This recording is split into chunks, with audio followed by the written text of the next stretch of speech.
Aux États-Unis, l'obésité serait-elle en passe d'être maîtrisée? C'est en tout cas ce que suggère une étude, alors que plus d'un tiers d'Américains sont considérés comme obèses. Alors les habitudes alimentaires des Américains sont-elles en train de changer? Notre correspondant Guillaume Meyer s'est rendu dans un quartier pauvre de Philadelphie où pour la première fois depuis des années, les habitants ont enfin accès à des fruits et des légumes grâce à l'installation d'un vrai supermarché. Regardez. Les quartiers nord de Philadelphie, longtemps détentrices du triste record de ville la plus grosse des États-Unis. Ici, criminalité et pauvreté riment aussi souvent avec obésité. Il faut dire que pour faire ses courses, il n'y avait jusque-là pas beaucoup de choix.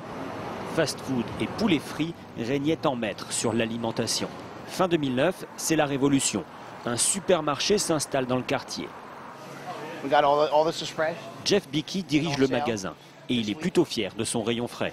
Des pêches, des kiwis, des pamplemousses, nous vendons vraiment toutes sortes de fruits ici. Jeff est un manager heureux. Les affaires vont bien. Peut-être parce que ses clients en avaient assez de se contenter de la restauration rapide. Nous sommes contents d'être installés ici. Cela faisait 11 ans qu'ils n'avaient pas vu de supermarché dans ce quartier.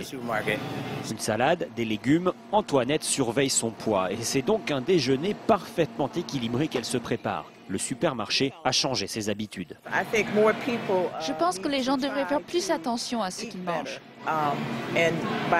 Grâce à ce supermarché, on peut éviter la nourriture à emporter et d'autres fast-food.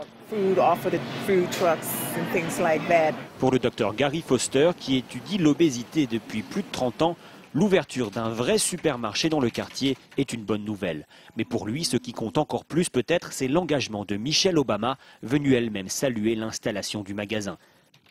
Michelle Obama a fait de la lutte contre l'obésité sa grande priorité. Ça, c'est vraiment important. Maintenant, on parle plus de ce problème. Je pense que c'est un droit fondamental d'avoir accès à la même nourriture que tout le monde. Ça n'est pas normal d'avoir à limiter ses choix alimentaires à ce que proposent les stations-service, par exemple. Un supermarché, c'est bien, mais encore faut-il savoir y faire le bon choix. Certains ont du mal à résister, par exemple, aux gâteaux multicolores. Autre grand coupable, le rayon chips et soda, toujours bien fourni. Disparaîtront-ils un jour? Karima n'y croit pas une seule seconde. Non, vous rigolez. Les gens adorent les sodas. Une évidence qui devra passer de mode pour inverser de manière durable la courbe de poids des Américains.